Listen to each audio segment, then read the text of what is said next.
Hey, everybody. Welcome to the Rebuild. I'm your host, Tiffany Nelson. Listen, I am so excited today. I have with me the lovely Aamira Garba. I'm so Hello. excited. Aamira, welcome to the Rebuild. Thank you. Thank you. I'm so excited to be here and honored that you want to talk to me and hear all about my story. So thank you. Absolutely, absolutely. We are here today.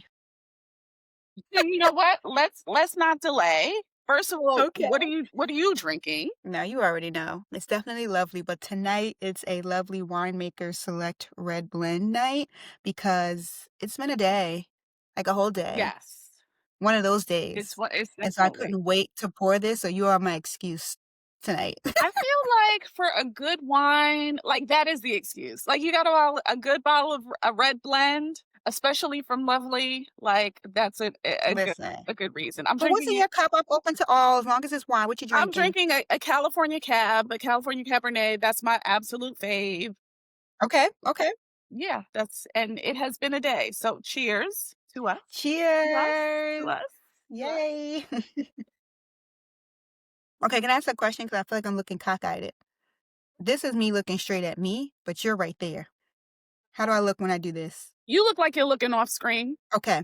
How do I put you in the middle? Or do I just look at me? You look at you. You look at you. Okay. So So I like didn't mean to this cut it, is but I just want to make sure I don't no. look crazy. Because so this is me looking right at the screen. You see that? Okay. And this is me hmm looking down at you. See, I'd rather do that, but you're on the left. How do I make you up and down? That's what I Mm. want to do. View something. Nope, I don't want to hold it up. I feel like there I don't is want to a hold it up. way. I know there has to be. I just 'Cause want even to looking kinda down, that makes sense, but it's the side by side that's, like, throwing me throw off. you But I off. don't wanna delay you, I'm sorry. I just No, was like no, it's it was fine. just gonna be weird looking at it's like I'm talking to myself, and I don't operate like that, I like to talk to you, Right, right. No, I but I know I'm gonna look like this is me looking at oh you, wait, is so I it don't do you have something at the bottom that says layout? I don't. I see mark, clip, mic, cam, speaker, react, raise, share, leave. Okay, so let's see. Let me close people. Let me close that. Let me see if it Let's see. settings What about this? and Did setting. anything change on your end? I got smaller so I can look at you bigger. How does this look if I look like this? That looks Do I good. still look off screen? Okay, I That can looks do that. good. You got kinda bigger. I think Yeah. I just learned something because I'm thinking this is probably what I should be doing all the time so that I'm not looking at myself. So that I'm like, see how that works? Well, See how alright, we're back. that See, okay. listen, you never All know. right. Don't worry. We'll edit all that out. All right, my hair's good. I appreciate you. That's why I said let me wait till a moment and then cut it and then okay. Wait, say it again.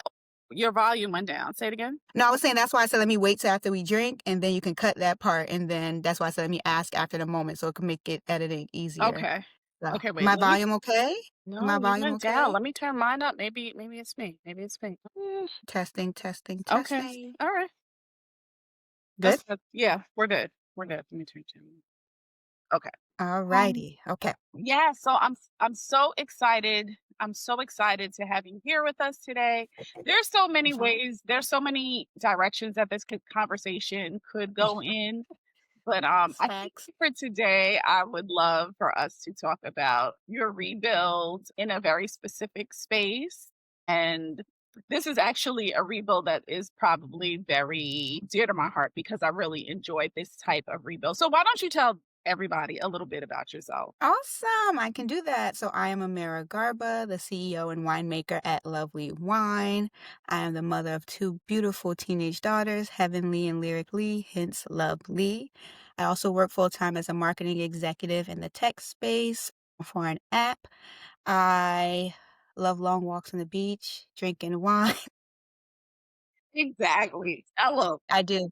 But no, I am a Jersey girl, born and raised here, and I make California wine. And the little girl in me has always wanted to be an entrepreneur, and I am doing that. So, yes, I am a careerpreneur, as I like to tell people, until I can transition fully. But statistics show a lot of Black women these days have to work and build their dream at the same time. So, that's what I'm doing. I love that. Okay, I'm gonna jump right in because Let's do it. so this is the thing.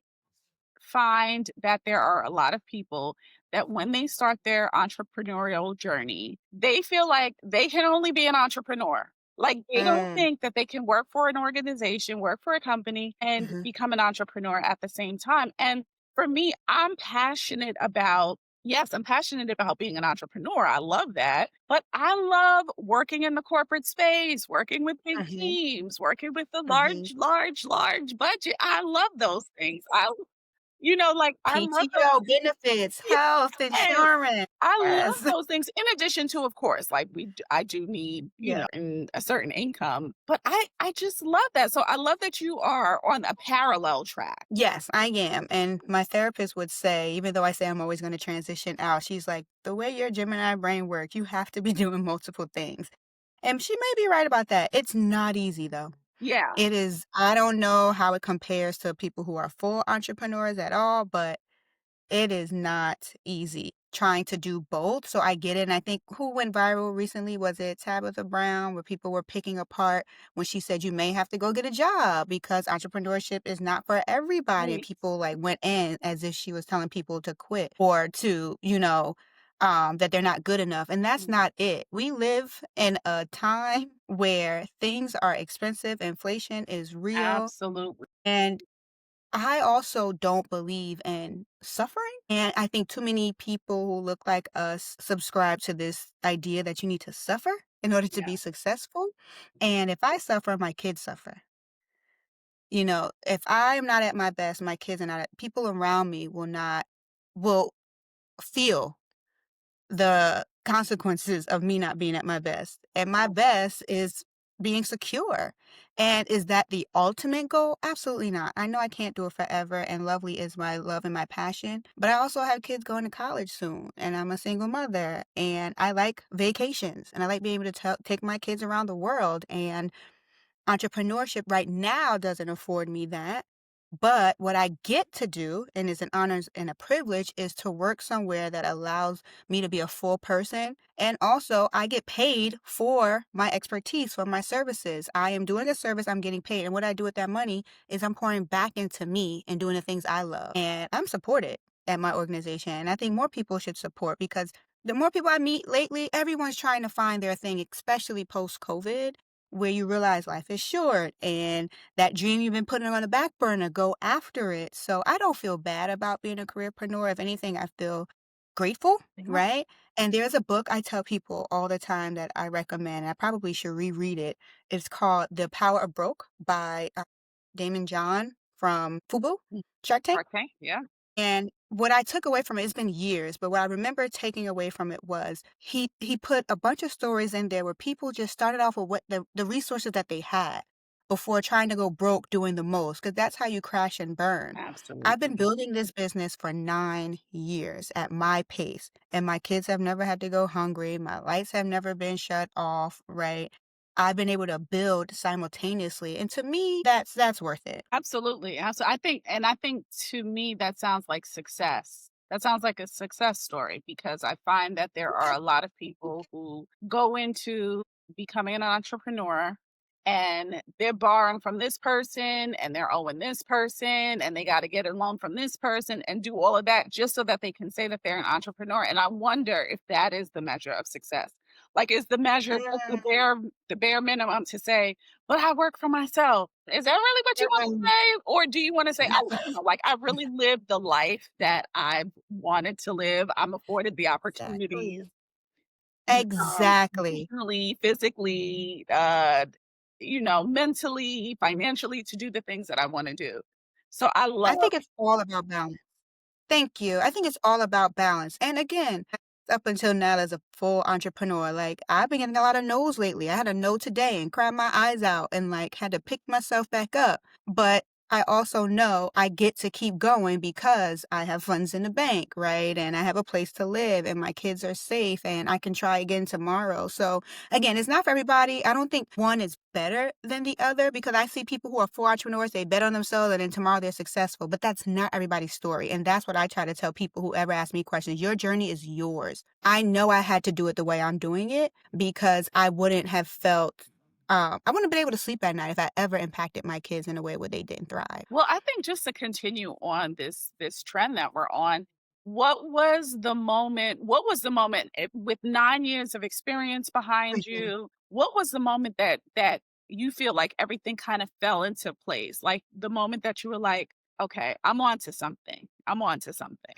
The moment that I knew I was on to something, well, I will say my business really changed in 2020 with the birth of the Black Businesses Matter movement because I was starting to pop up on wine lists and people were posting me and people were sharing my brand. And the fact that I made it onto the list with people who have been in the industry for so long and my brand was getting recognition, that was also a moment when I was like, okay, I'm onto something. And that's when I took it to the next level and made sure that I had a plan to grow and start to really scale and put myself out there more. Because before that, although I did start with getting an LLC, right? I went to business school, like I knew this was a business. I still was treating it like a side project. That part. So for the first few years, and I was a bootlegger. I'm fine to admit that, I'm sure your limitations are over. But, I was bootlegging, right? I was selling to friends and family just to see if I was onto something, right? And when I sold out of my first barrel, 25 cases, I was like, yep. And I was still happy and I found joy because I was on a journey of joy and peace and purpose and passion. And that's when I knew when people were like, every time someone, Tiffany says they love my wine, I know I'm onto something. Even if I get a no, even if this person doesn't want me in their store, this person's not calling me back, you can never tell me I don't make great wine, period. Right. I love that. Period. Period. I'm so interested to know before you got to the making great wine, Mm. where does one start? Where does one get the idea to become a winemaker? And Never. more specifically, where does a Black woman get the idea to become a Yeah. winemaker? So this Black woman got the idea because I was living a checkbox life before that. I was doing everything I thought I was supposed to do, yet I was still unfulfilled. So that's everything from going to college, graduating with honors on time, having a corporate job offer right before graduation. So I started working right out of college. I graduated at 21, got married at 23, had my first daughter at 24, bought the house, had my first daughter at 23, bought the house at 24, put up the fence a few months later, like all the things that are supposed to be a dream. And some point I woke up and was like, who is this? This girl used to dream about a high rise in New York. I never dreamed about kids. I will be honest. I will tell that to anybody. My kids know that too. Like I was not thinking about kids. I was supposed to be rich in New York, living my best life and traveling the world. That's what I wanted to do. I Yeah. always wanted to travel the world. That was like my dream. And so when I realized that my joy wasn't there and I knew I didn't want to look at my daughter's faces every day and not be living my best life, that's when I said I have to do something I like. And now I told you I had all these hats, right? Yeah. I was doing all the things, yet I found time to be at wine tastings. Don't ask me how. And Ah, that was my escape. That was something I learned that I like. And then next thing you know, I'm reading about wine. Next thing you know, I'm studying wine on my own. And I read the book The Alchemist. I will always credit the book The Alchemist. such a good One book. That's day, like an every year read for me. I you probably have read that to. book like at least once a year, maybe once every other year. Love that book. Really, Yeah. I've read it twice. I need to read it again. Yeah. Yeah. And I said, when I finished that book on one of my train commutes into the city, I was spending 4 hours of my day commuting. I said, don't overthink it. What do you like to do? Because I knew I had to do something. I was miserable. Yeah. I was miserable. And I like to drink. That's fine. Got it. Got it. Like, it's not that deep. But sometimes you don't have to be that deep. It was like, what would get Right. me up every day? And I had noticed I was drinking a lot of wine. And in my mind, it was always a product that I wanted to have as a little girl. And I'm like, started doing research. Really didn't realize I wasn't drinking any Black owned brands. Nobody looked like me. Mm, So immediately it became, why not me? Why not? yeah. Why can't I just come in here and be on like the ground level? Even though, of course, there are people in the industry, but I don't think you've ever seen this many winemakers. I feel Yeah. like there has Yeah. definitely been an increase in the last 5 to 7 years. Mhm. But so I said, why not me? So immediately I start to research how does someone who doesn't own a vineyard, doesn't have access to a vineyard, how do I produce wine? And I found a company in California that they call them crush pads, where you can pretty much buy the fruit and the juice and you can use Oh, their facility and bottle the wine. And I use that as a period of learning. In that I got my WSET certifications. I did level 2 and level 3. And I just kept going. Next thing you know, I have a brand. I have a brand that people recognize. And the little mini entrepreneur in me always knew LLC, I have trademarks. I knew those things, right? Like, make sure you have a bank account, website, make sure it looks pretty. Because I'm a marketer. That is my day job. That's what I graduated with a degree in. I'm a marketer. I'm a storyteller, right? But how did this little black girl just start? I just did it. No business plan. Because I knew if I tried to do a business plan, I would talk myself out of it. That's And good.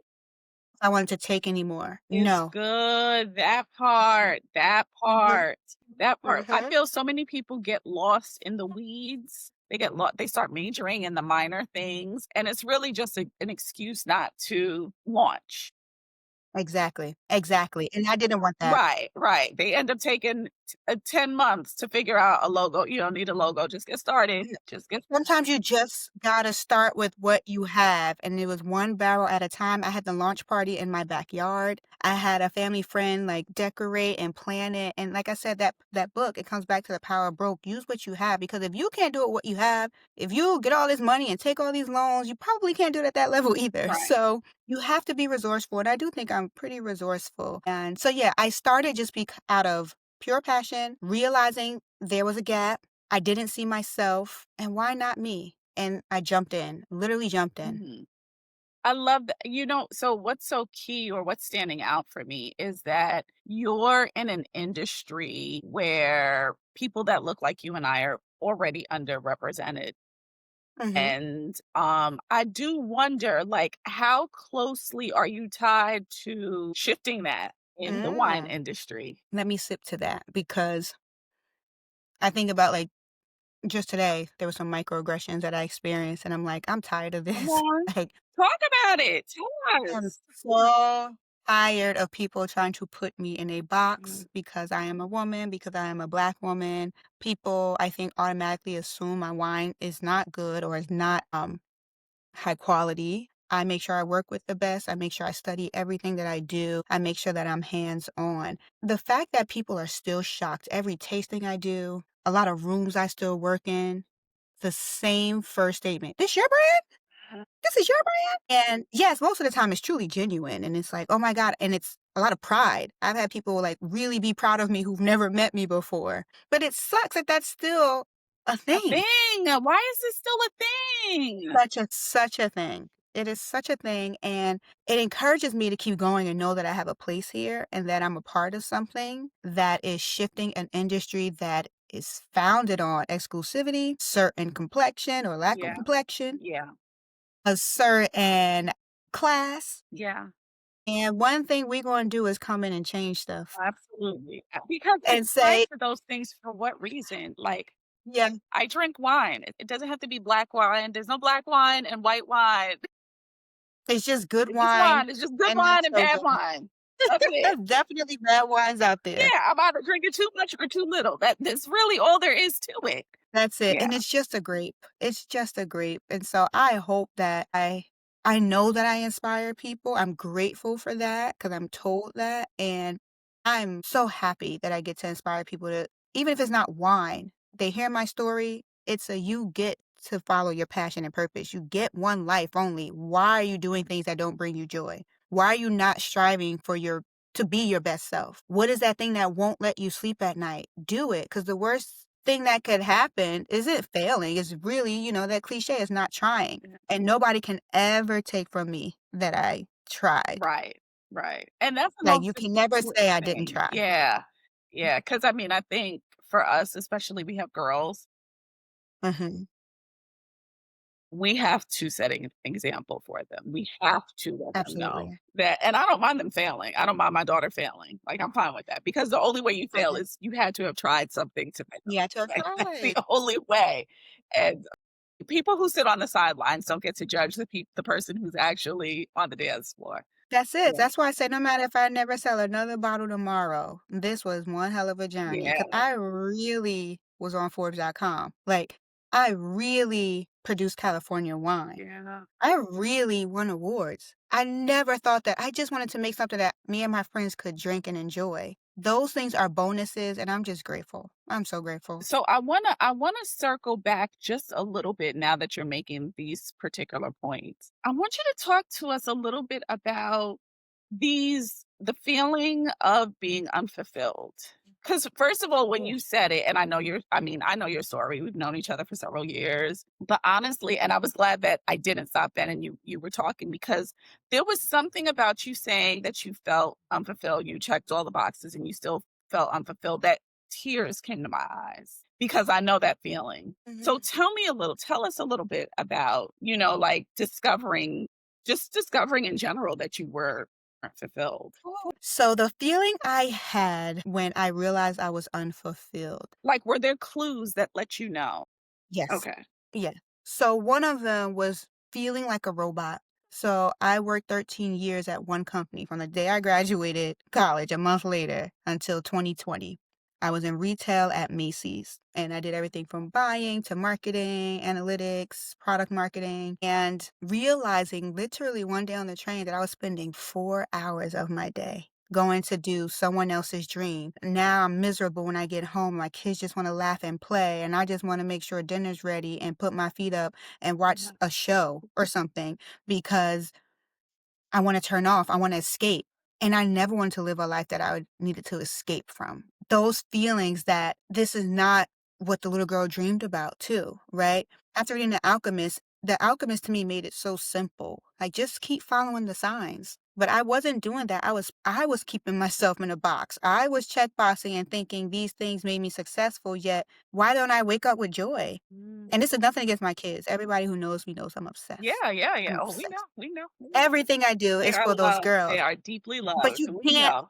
live like, there has to be something for me that I was waking up for, and it didn't exist outside of kids, then husband, house, job. There was nothing left for me. I just knew that didn't feel right, and the spiritual side of me, as I was growing in my faith during that time too, was like, "This can't be what God put me here for, just Mhm. to be a mom, an executive, a wife. Like, it has to be something for me. Why would I be born?" Like, I just didn't subscribe to the fact that I don't get to have true joy just for me that's not attached to something else. Right. And those were the feelings, just questioning everything. And then again, reading books. I will be honest, I was a know it all. I don't need to read a book. I know everything. I know everything. Don't tell me nothing. I didn't want to listen. I don't know who that girl was. She was hard headed. But it's when you keep waking up and you're like, but to know me is to know I'm joy. I love to laugh. It's my favorite thing to do. Laugh, smile. I'm very silly. And I'm not feeling that? Why? What's wrong? So I finally cracked some books open.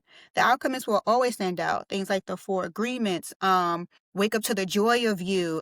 I started reading and getting other perspectives. And I was like, first of all, that's crazy that I never really got other people's opinions. Like, who did I think I was? But it all just started to click, like, this can't be it. And I started the brand when I was 30. It could be that too. You get out the 20s and it's like, wait a minute, Yes. why doesn't all the things that I know people in their 30s want bringing me joy? Got a house, Yeah, married, yeah, I got kids. I have a job that pays me on time every 2 weeks. It wasn't enough. yeah, It wasn't enough. yeah. Tara, I can't thank you enough for coming. No, I'm so honored. I am Mm. honored. Thank you. I took so many notes. I'm over here scribbling. I'm trying to be discreet, but I'm a note taker. So I'm like, I took so many notes because I just feel like your Oh, story is just so interesting thank and so you. layered. Can we have another conversation? Can we do this again? Anytime. We could talk about all the things you can get in my business because I really am an open book. I don't know how to shut up sometimes. So I tell all my business, but let's do it. And I'll make sure you have lovely next time. Mhm. Yes, Uh-huh. absolutely. I We will drink make sure I we have. drink lovely over here, I Tiffany. will Okay? make sure. We Oh, drink look lovely. at that! Look at that! Oh, We drink lovely over here. listen, No. y'all. All good. All I'm gonna good. drop all Thank the you. links in the description Please. for this episode. And we're definitely gonna Lovely.com at collaborate Lovely Wine. again. Thank you so Let's do much. it. I cannot thank you enough. Thank Everybody, the you. rebuild. Thank y'all for joining me. Please be sure to comment and subscribe and like, and definitely share this with someone that you care about. Please. They definitely want to hear this beautiful story about resilience and pivoting and shifting trends in new Mhm, mhm. industries. Be sure to stay tuned for the next episode of The Rebuild. I'm your host, Tiffany, and it's been a great day. Thanks, everybody. Thank you for having me. Cheers! Cheers. Cheers! Cheers! Cheers!